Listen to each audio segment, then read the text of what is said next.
kids, I'm not going to distinguish between boys, but I raised 3 boys, so that's all the experience I had.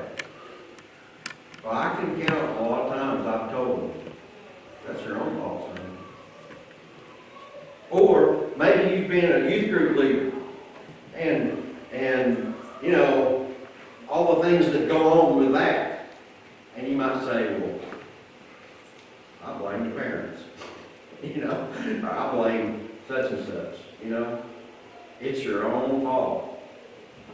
Whatever it is that they, and it's not stated what the exact issue is in 1 Corinthians 6, but whatever it is, it's not because of Paul being untrue or unpure, giving them any ammunition, all right, so that their message may be good. He has kept his faith. It mostly is their fault. It's of your own doing. Now, he says, "O Corinthians," I think that's significant in this letter. Why do you think that might be a little more effective to start it by saying, "Oh, He's a little disappointed in it. He thinks that they should know more and do more than what they're doing.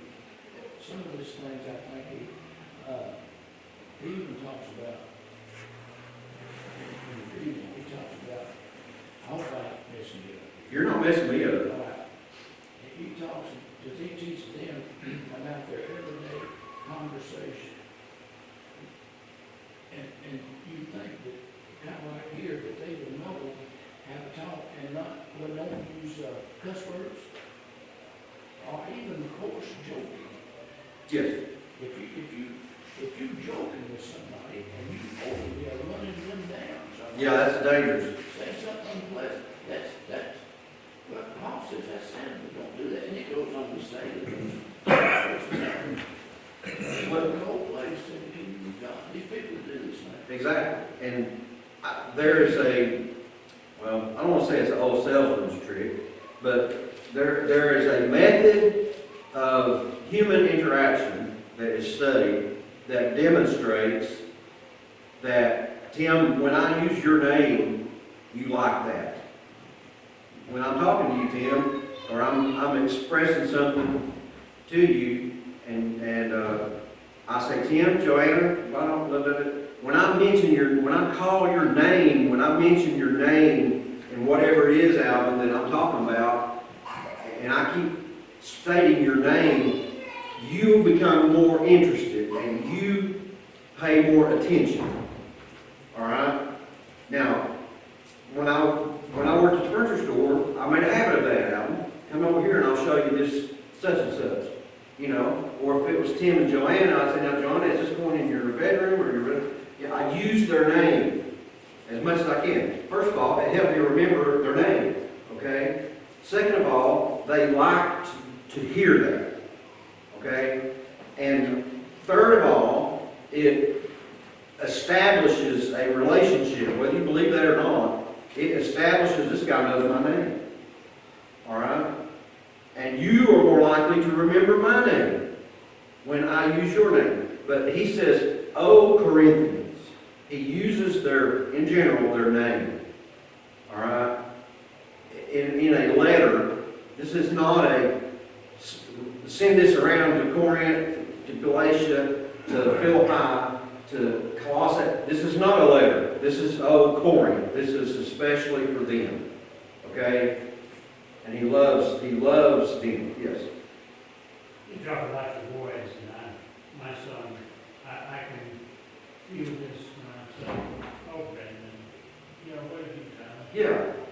It's the love and stuff. Yeah. You know, I'm not overthinking all the aspects. Yes. It's my love. And they know that. And they know that. When I say, "Oh, Bradley," or whatever. A lot of times it's Tyler, okay? Or Barrett. Y'all may not have met Barrett, my oldest son. But certainly Bradley. Personal relationship. Yeah. That gets there, that does something in this conversation, all right? That's real, and that's what he does. "O Corinthians," Corinthians, we have spoken openly to you. Again, establishing, this verse 11, they're not holding, our heart is wide open. You're not restricted by us, but of your own doing. All right? Now, what is that restriction? I've searched, I don't really know. It could be a lot of different things. I think it was falling, based on what I see about false teachers and people that were trying to undermine Paul and his followers' validity. I think it was them listening to that false teaching and listening to that, being persuaded that Paul was something that he's not.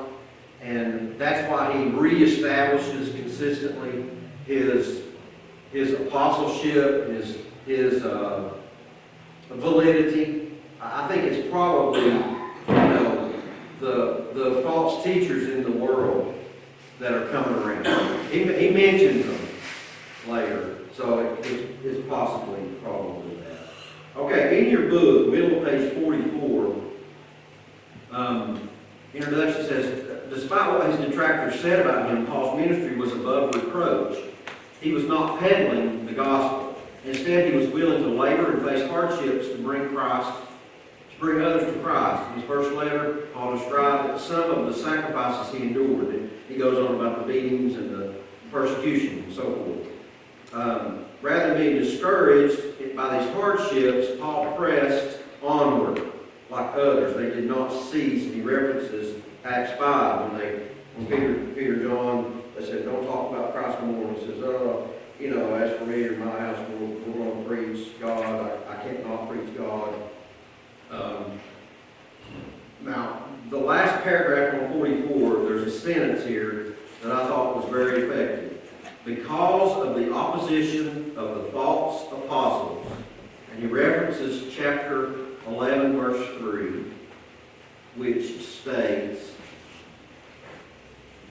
but I fear lest somehow, as the serpent deceived Eve by his craftiness, so your minds may be corrupted from the simplicity that is in Christ. That's chapter 11, verse 3. Now, what might corrupt their minds from the simplicity that is in Christ? I suggest to you that it's the teaching of keeping the old law and circumcision. It's well established that there were those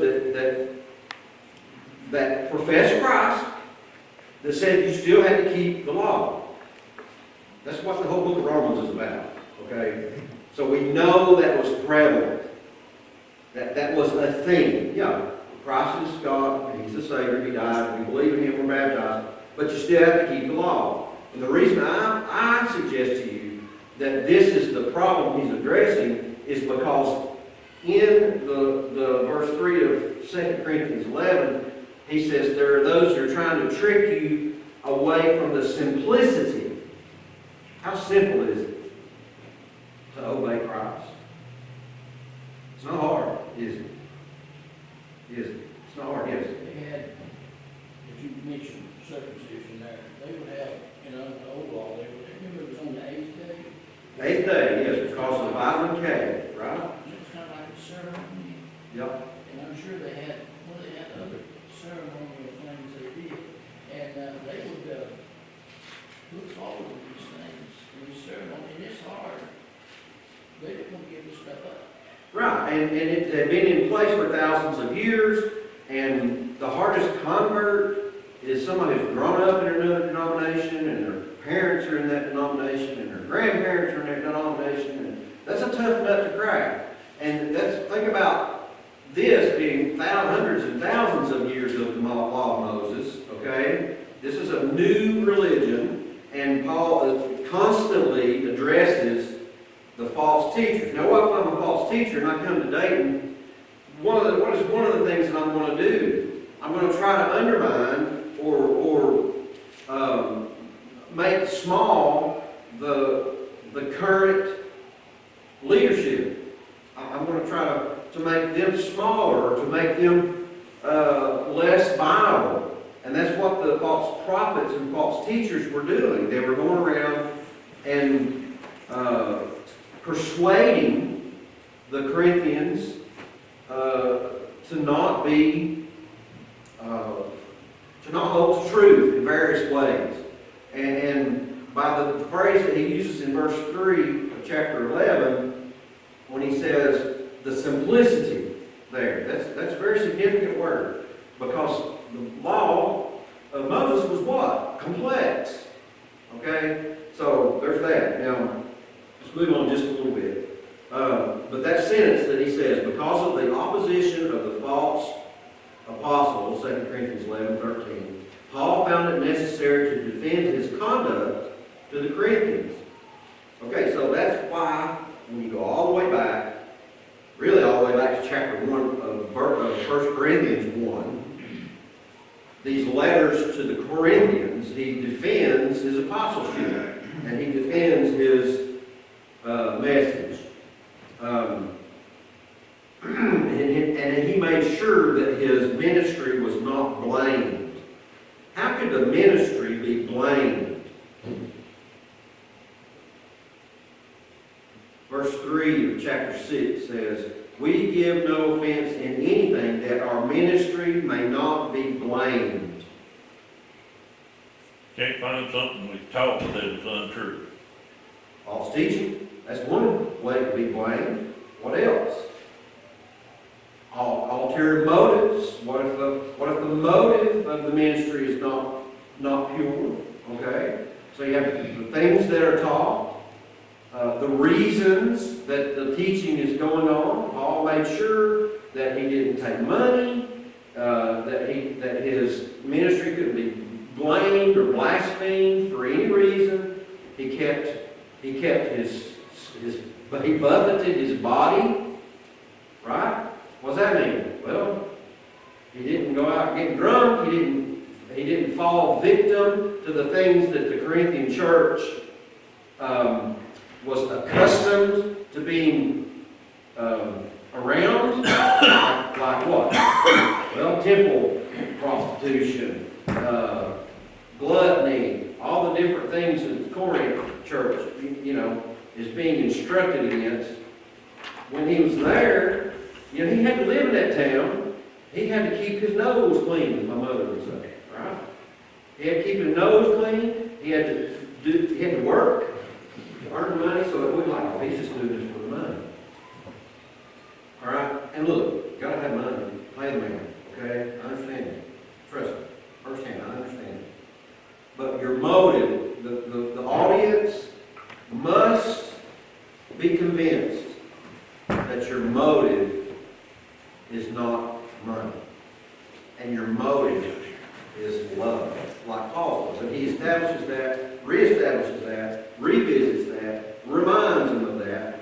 I took a beating, I was in prison, that's a hard pill. And that's a hard pill to crack. When you've done all that, if there, maybe you have a thought or a correction on that, I'm not sure. All right, middle page 45 in your book, describing his message, Paul wrote, "O Corinthians, we have spoken openly to you, your hearts wide open. He had not hidden God's plan, he had shared it boldly." And he goes on in the bottom of that last paragraph on page 45, the author says, Paul's plain speaking resulted from his deep love for the Corinthians church. I was fortunate to serve full-time ministry for 8 and a half years. And, you hear a lot when you stand at the back of the church every Sunday, and you hear a lot of encouragement.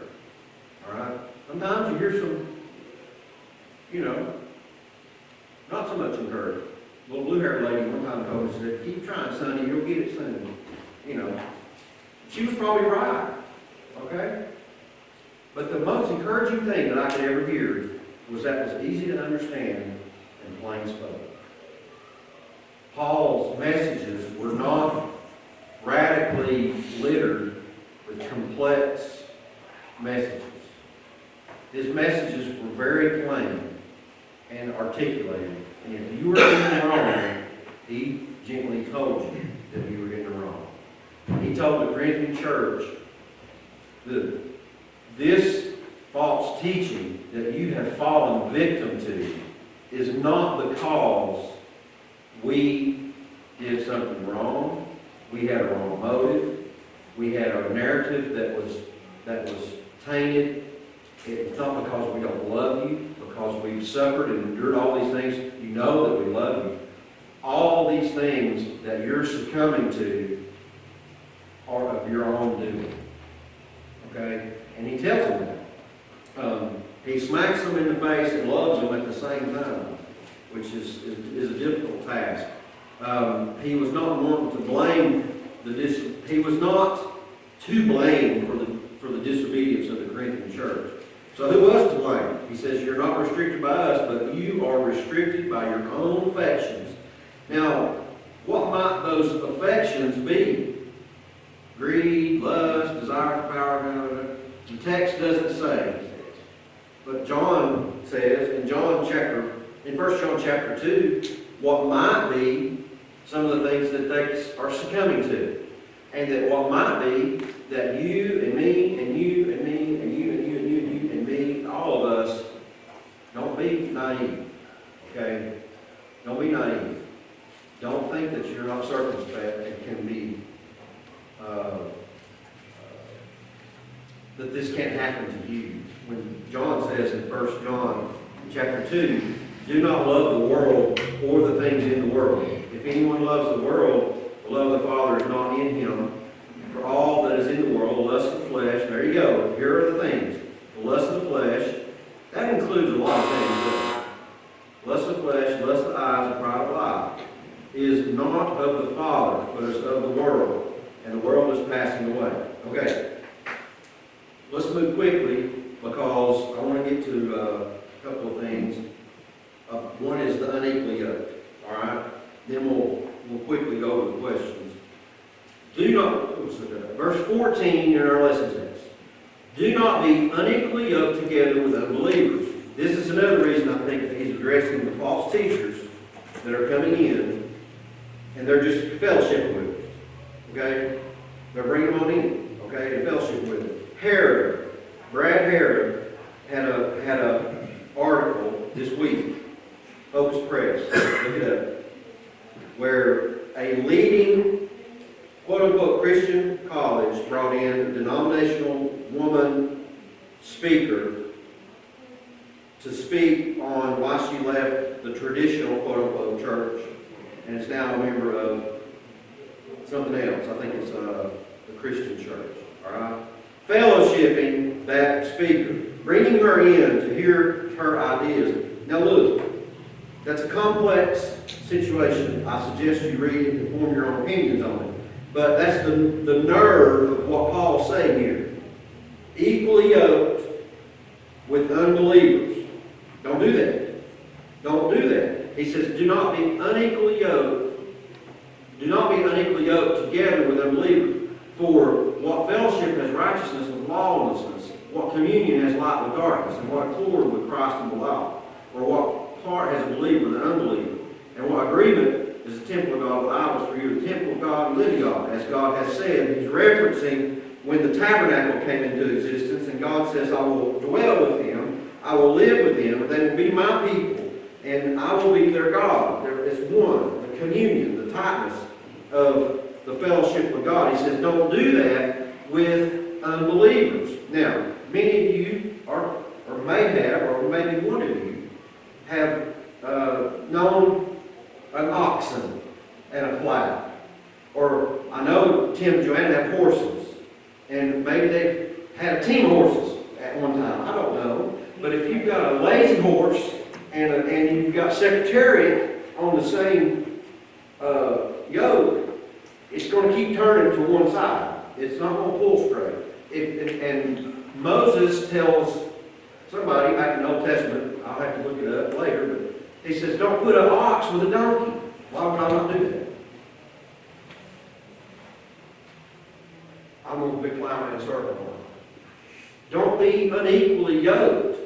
Okay? Don't yoke yourself together with weakness, he says. That don't do that. That's a principle of the old law. And don't give value to the false teaching that's coming in, which is obviously what they were doing. Now, don't be equally yoked. Well, I'm not going to get into that because that's about marriage. And that's a different lesson. Lesson text questions. Very quickly. How has Paul spoken to the Corinthians? Openly. We have to have an open communication as a congregation, whether it be brethren, whether it be leadership. I feel like, and there's many of you in this room, I don't know very well, but I feel like if I needed to, I could come to anybody in this room, sit down and talk about it. And you better feel that way about me, because you can. What restricted the Corinthians? Verse 12. Their own affections, right? They were restricted by their own affections. Number 3, what did Paul ask the Corinthians to be? Open to them, right? What do you mean when he says, I speak to as children? What's that mean? Oh, Corinthians, very good. It's like we were talking about earlier. You know, treating them as the people he loved. What did Paul compare the Corinthian church? To what did Paul compare the Corinthian church? The temple of the living God. The temple, you're God's temple. What is the result of faithfulness? Verse 8. The Lord will be your Father, and you will be His children. The last one, what should we seek to perfect? Verse 1 of chapter 7. Holiness in ourselves and fearing God. Now maybe you've got a thought or a question, your time to dismiss. If so, maybe we can take it up. I appreciate your kind attention.